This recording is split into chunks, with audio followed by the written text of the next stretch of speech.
Hello guys, welcome to our channel. Today I am going to show you how to delete multiple Instagram post ads on. Okay, so let's get started. Then first of all, click on Instagram app. Click on this option. Tap on three line option and click on your activity,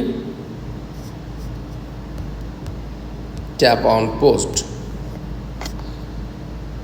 Okay, show your all post and tap on select and select multiple photos and post. Just tap on delete option, just click delete and to delete multiple Instagram post or ads on. That's all.